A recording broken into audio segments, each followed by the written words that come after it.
The night shift at the Atacama Observatory was always quiet, but Minho Kim preferred it that way. He sat alone in the control room, watching rows of green lights blink steadily on his screens. Outside, the Chilean desert stretched for miles under a blanket of stars. The only sounds were the gentle hum of computers and the soft whoosh of air conditioning keeping the sensitive equipment cool. Min-Ho had been working at the observatory for 8 years. He knew every beep, every flash, every normal pattern the machines made. That's why when something different appeared on his screen at 3:47 a.m., he noticed it right away. A new signal was coming through the main dish. It was very faint, like a whisper from far away, but it was definitely there. Minho leaned forward and adjusted his headphones. The sound was strange, not random like most space noise, but organized. It had a pattern. "Oh, that's odd," he said too. Himself, his fingers moving quickly across the keyboard. He ran the signal through different filters to make it clearer. The pattern became stronger. It was repeating the same sequence over and over again, like someone tapping out a message. Minho's heart began to beat faster. In 8 years of listening to space, he had never heard anything like this. Most signals from space were just natural noise, gas clouds bumping into each other, stars spinning, black holes eating matter. But this was different. This had purpose. He called Ji-Woo Park, the young technician who worked the night shift with him. She came running from the equipment room, her sneakers squeaking on the polished floor. "What is it?" she asked, looking at the screen over his shoulder. "Listen," Minho said. Playing the cleaned-up signal through the speakers, the sound filled the room. A series of mathematical tones that rose and fell in careful patterns. Gi-Woo's eyes grew wide. "That's not natural," she whispered. "Not," Minho agreed. "Run a trace on the source coordinates." Stu's fingers flew over her computer. After a few minutes, she looked up with a shocked expression. "Minho, this signal is coming from outside our galaxy, way outside. And according to the computer, it's been traveling for a very long time." "How long?" "Over 50,000 years." Minho sat back in his chair, feeling dizzy. 50,000 years ago, humans were still living in caves and hunting with stone tools. Whatever sent this message had been dead for longer than human civilization had existed. "We need to run it through the translation program," he said. The observatory had powerful computers that could find patterns in signals and try to make sense of them. The process usually took hours, but this signal was so organized that the computer worked faster than normal as the translation program ran. Patterns of meaning began to appear on the screen. The first word that came through was help, then dying, then remember us. Minho and Ji-Woo stared at the screen as more words appeared. The message was becoming clear, and it was heartbreaking. The beings who sent this signal were telling anyone who might listen that their star was about to explode. Their world was ending. They knew they were going to die. But they weren't asking for rescue. They knew that was impossible across such vast distances and time. Instead, they were asking for something much simpler and much more touching. They wanted to be remembered. They didn't want to disappear from the universe without anyone knowing they had existed. "We lived," the message said. "We loved. We built cities and made art. We looked up at the stars and wondered if anyone else was out there. We were here. Please remember that we were here." The signal repeated this message over and over, growing weaker with each repetition as it traveled. Through space for thousands of centuries, Minho felt tears in his eyes. These beings had faced the end of everything they knew, and their last act was to send a message of hope into the darkness. They had died believing that maybe, someday, someone would hear their words and know that they had mattered. "What do we do now?" Gi-Woo asked quietly. Minho looked at the screens, showing the fading signal from a dead civilization. He thought about these unknown beings, probably not so different from humans, who had faced death with such courage and hope. They had called out into the vast empty space between stars, trusting that someone, somewhere, would care enough too. "Listen, we remember them," he said finally, "and we tell the world what we heard." He reached for the phone to call his supervisor. This discovery would change everything. For the first time in human history, they had proof that they were not alone in the universe. But more than that, they had received a gift from the past, a reminder that even in the face of death, intelligence and love had reached across impossible distances to touch other hearts. As he dialed the number, Minho wondered if the beings who sent this message could have imagined that their words would one day be heard by creatures on a small blue planet who would be moved to tears by their story. He hoped that somehow, across time and space, they would know that their wish had come true. The news spread faster than anyone expected. Within 6 hours of Minho's discovery, every major government and space agency on Earth knew about the ancient message. But while politicians argued in meeting rooms about proper procedures and scientists debated the right protocols, something amazing was happening across the planet. Do-Yoon Song was sitting in her small apartment in Seoul. When she first heard about the signal on the morning news, she was an amateur radio operator who spent her free time listening to signals from space, just like thousands of other people around the world. When the news reporter explained that the message was from beings who had died 50,000 years ago, asking only to be remembered, Do-Yoon felt something break inside her heart. She grabbed her phone and posted on social media, "We have to answer them. They called out into the darkness, and we heard them. We can't just stay silent." Her post was shared 10 times in the first minute, then 100 times, then 1,000. Within an hour, people all over the world were talking about the same thing. The beings were dead, yes, but that didn't matter. Someone had heard their final message, and that someone was humanity. Tae-in Choi was a software engineer working for Samsung in Seoul. He saw Do-Yoon's post while eating lunch at his desk. The idea hit him like lightning. If people around the world wanted to send a response, he could help them do it. He started writing computer code that would let amateur radio operators coordinate their signals. In Tokyo, a university student named Kenji started gathering his classmates. In London, an old man named Robert, who had been operating radio since he was 12, called all his friends.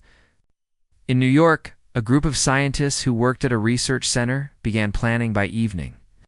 Hae-Jin Lee, a language professor at Seoul National University, was getting hundreds of messages from people asking for help.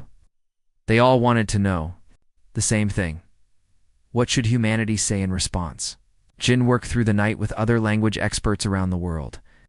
They used video calls to discuss ideas with linguists in 20 different countries. The message had to be simple enough for any civilization to understand, but meaningful enough to honor the beings who had called out to them. After hours of discussion, they settled on something beautiful in its simplicity. "We heard you. You are remembered. You are not alone." The response plan was incredible. Tae-Haen's software would coordinate radio dishes and satellites all over Earth. When the message was sent, it would combine signals from thousands of different sources into one powerful transmission. Amateur radio operators would work together with government space agencies, research universities, and private companies. Minho watched the preparations from his control room at the observatory. He couldn't believe what was happening. Just one day, people from every country on Earth were working together on the same project.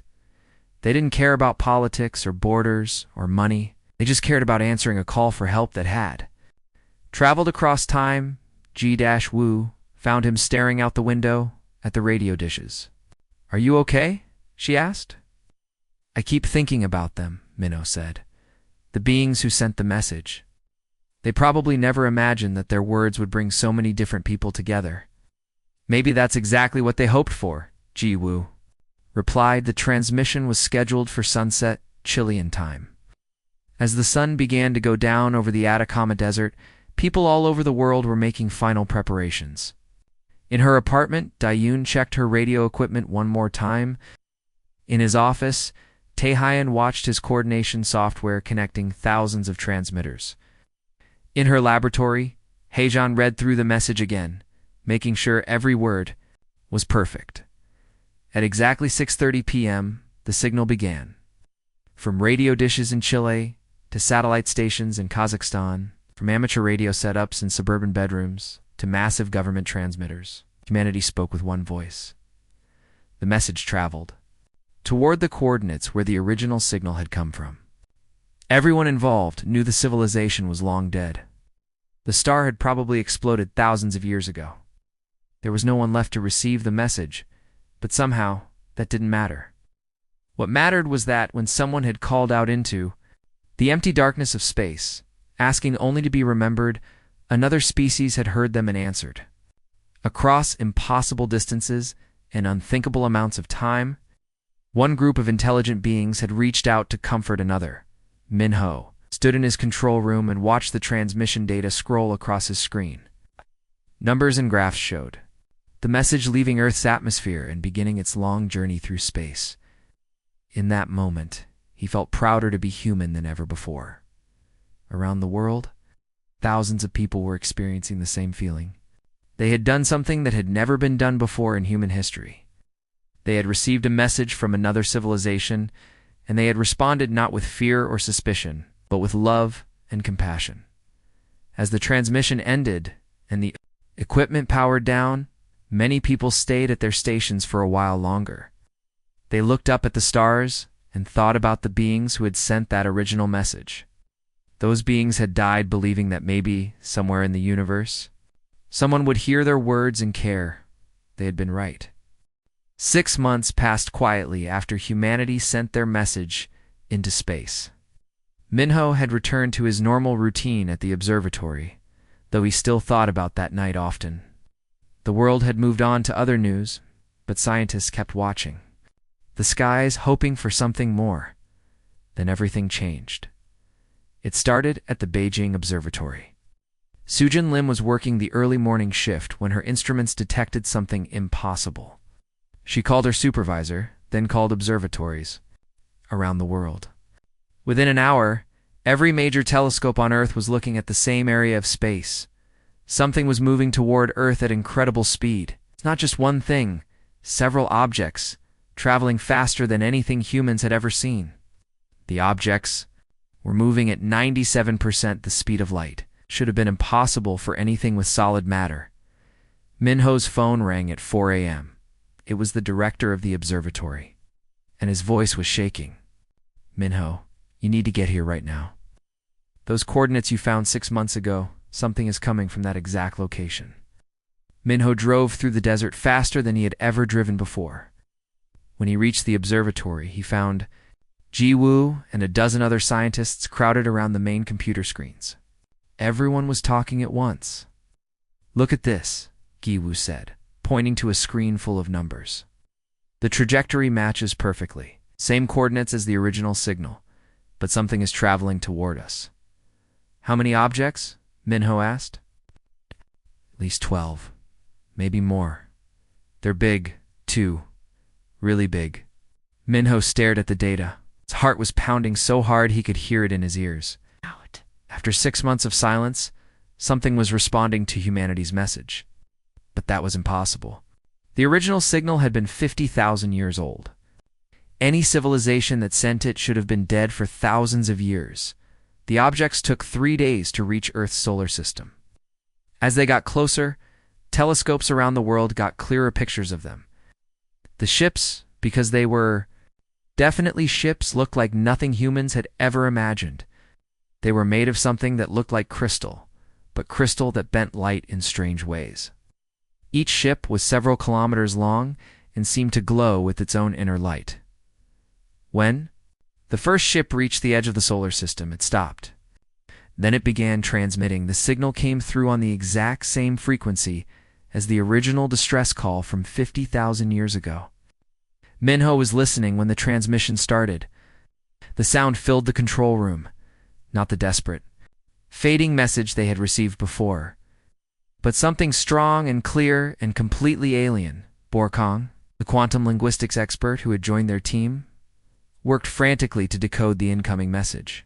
She had helped create new computer programs specifically for translating alien communications. As the translation program processed the signal, words began appearing on the screen. At first, the words didn't make sense. Then slowly, a message formed that made Minho's hands shake. The distress call was a test. More words followed, and as the full meaning became clear, Biora sat back in her chair with tears in her eyes. It wasn't real, she whispered. The dying civilization, the exploding star, It was all a test. The message explained everything. For millions of years, an ancient alliance of alien civilizations had been sending fake distress calls throughout the galaxy. They were testing other species, trying to find out what kind of beings lived on distant worlds. Most civilizations ignored the calls completely. They were too busy with their own problems to care about strangers. Others tried to use the calls to their advantage, thinking they could get technology or resources from desperate aliens. Some species responded with suspicion, demanding proof before they would help. Others sent messages asking what they would get in return for their assistance. But in millions of years of testing, across thousands of different worlds, only one species had ever responded with pure kindness. Only humanity had heard a cry for help and answered simply because it was the right thing to do. You reached across the void not for gain, the message continued, but to comfort the dying. You sought no reward, no proof, no benefit. You responded with empathy to suffering you could never heal. Minho felt dizzy. The beings they had tried to comfort had never existed. But somehow, that made humanity's response even more meaningful. They had sent a message of love and remembrance to strangers they would never meet, asking nothing in return. Jiwoo was crying now, and Minho realized he was too. Around the control room, other scientists were wiping their eyes. They'd accidentally proven something beautiful about their species. The alien message wasn't finished. As more text appeared on the screen, Biora read it aloud with a voice full of wonder. In all our testing across countless worlds and endless time, yours is the first species to show such pure compassion. You have passed a test you did not know you were taking. Outside, people around the world were gathering to look up at the sky. The alien ships were visible now, hanging in space like bright new stars. Everyone sensed that this moment would change everything. But Minho knew the most important change had already happened 6 months ago. When humanity heard someone calling for help in the darkness, they had answered with love, and the universe had been listening. The alien ship descended slowly through Earth's atmosphere, its crystal surface shimmering like water in sunlight. People all over the world stopped what they were doing to watch. Cars pulled over on highways. Students ran out of classrooms. Workers left their offices to stand on rooftops and stare at the impossible sight above them. The ship landed gently in a field outside New York City, near the United Nations building. It made no sound as it touched the ground, but the grass beneath. It began to glow with the same soft light that came from the ship's surface. Inside the UN Assembly Hall, representatives from every country on Earth waited nervously. They had been arguing for days about how to handle first contact with an alien species. Some wanted military forces ready. Others insisted on scientific teams. A few countries had even suggested trying to capture the alien technology. But when the alien ambassador appeared, all their arguments seemed foolish. The being didn't walk through a door or emerge from the ship. Instead, it simply materialized in the center of the assembly hall, appearing like controlled lightning that slowly took shape. When the light faded, a tall figure stood before them, made of something that looked like living crystal but moved. Like water, the ambassador spoke through a small crystal device that floated near its shoulder. The voice that came from the device was beautiful, like distant music mixed with the sound of wind through trees. "Greetings," the ambassador said in perfect English. "We come in response to your message of compassion." Jamin Park, representing South Korea on the Emergency Council, found his voice first. His hands were shaking, but he managed to speak clearly. We welcome you to Earth. Can you tell us why you're here?" "To explain the test your species has passed," the ambassador replied. "For millions of rotations around the galactic core, we have seeded distress calls throughout the spiral arms of this galaxy. Each call was a measurement, a way to understand the heart of different species. The assembly hall was completely silent. Every person in the room was holding their breath, trying to understand what they were hearing. "How many species have you tested?" asked the Secretary General, Sang-Woo Kim. "Thousands upon thousands," the ambassador said. "Most ignore our signals entirely. They are too focused on their own survival, their own growth, their own problems to care about distant strangers." The crystal device pulsed with different colors as the ambassador continued. Others attempt to exploit what they believe are desperate civilizations. They respond to our distress calls with offers to trade, demanding payment for their help, or seeking to gain technology from beings they think are dying. Ing Jun, a philosopher who had helped write humanity's response message, leaned forward in her seat. What about the others? The ones who don't ignore you or try to exploit you? Many respond with suspicion, the ambassador explained. They demand proof that the distress call is real. They want evidence, guarantees, detailed explanations before they will offer any help. They approach suffering with the mind of scientists, rather than the heart of friends. The ambassador moved closer to the assembly, and its crystal form caught the light in beautiful patterns. Some species respond with conditions. They say they will help, but only if the dying civilization can offer something in return. Knowledge, resources, territory. They turned compassion into a business transaction. Minho was watching the broadcast from the observatory in Chile. He felt a strange mix of pride and sadness. Humanity wasn't alone in the universe, but they might be alone in how they chose to respond to the pain of others. The ambassador's next words confirmed his thoughts. In all our testing, across millions of years and tens of thousands of species, yours is the first to respond with pure empathy to suffering you could never heal. The assembly hall erupted in whispers and gasps. Representatives turned to each other with amazement in their eyes. You reached across the void, the ambassador continued, not for gain, not for knowledge, not for proof, but simply to ensure that dying beings would know they were not alone. You asked for nothing.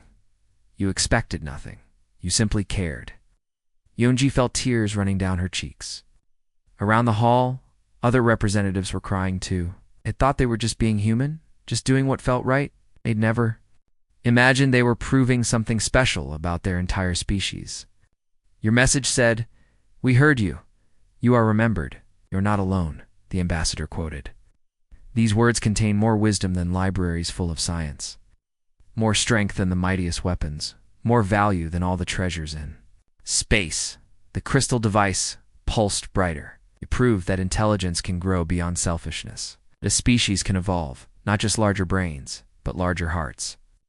That civilization can mean more than technology and power. Jamin Park wiped his eyes and stood up. What happens now? He asked. The ambassador's form seemed to become even more beautiful, if that was possible. Now we offer your species something that has never been offered before. We invite you to join us among the stars, not as subjects or servants, but as teachers.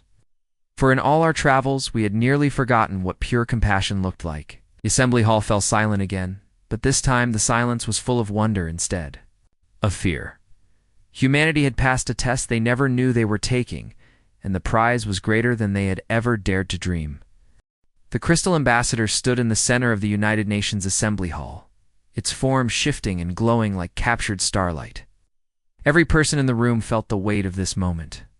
Nothing would ever be the same after today. We offer your species membership in the Galactic Accord, the ambassador announced. Its voice carried easily through the vast chamber, clear and musical. A collective of species that have proven themselves worthy of advanced technology and interstellar cooperation. The hall exploded into noise. Representatives jumped to their feet, shouting questions in dozens of languages. Some were excited, others were afraid. A few were angry that such a decision was being offered without their governments. Having time to prepare, Secretary General Song-Woo Kim banged his gavel repeatedly until the room fell quiet. "Ambassador," he said carefully, "what exactly does membership in this Galactic Accord mean? Access to technologies that will solve your energy problems, cure your diseases, and allow you to travel between stars." "Oh," the ambassador replied. "Knowledge that will help your species grow beyond the boundaries of this single world. Friendship with civilizations that have existed for millions of your years." A representative from Russia stood up. "What do you want in return?" The ambassador's crystal form pulsed with gentle light. "Nothing that you would not freely give. We want you to remain who you are, the species that heard a cry for help and answered with love. We want you to share that compassion with others as you explore the galaxy. Yuri Song, leading the Korean delegation, raised her hand. You said we're the first species to pass your test. Does that mean we would be the youngest members of this accord? Yes, the ambassador confirmed, but also the most important. Other species in our alliance are ancient and wise, but they have forgotten how to feel what you felt when you heard our distress call. You would not just join us, you would teach us to remember our own hearts. The questions continued for hours. Representatives wanted to know about the other alien species, about the technology, about how membership would change life on Earth. The ambassador answered each question patiently. But Minho, watching from Chile, sensed that something important was coming. Finally, the ambassador raised one crystalline hand, and the room fell silent. There is one requirement for membership, it said, unanimous consent from your world's governing bodies. The words hit the assembly like a thunderbolt. Unanimous consent meant every country, every government, every leader on Earth would have to agree. In a world divided by wars, politics, and ancient grudges, such agreement seemed impossible. This, too, is a test, the ambassador explained. Species capable of unity in the face of such momentous change demonstrates the wisdom necessary for galactic citizenship. You cannot work together on your own world. You are not ready to work with others among the stars. Jin Woo-nam, speaking for the scientific community, stood up with determination in his voice. How long do we have to decide? We'll wait as long as necessary, the ambassador replied. True unity cannot be rushed. The next 72 hours would be remembered as the most important in human history. Around the world, emergency sessions were called in every parliament, Congress, and governing council. The debates were intense, sometimes angry, often emotional in soul.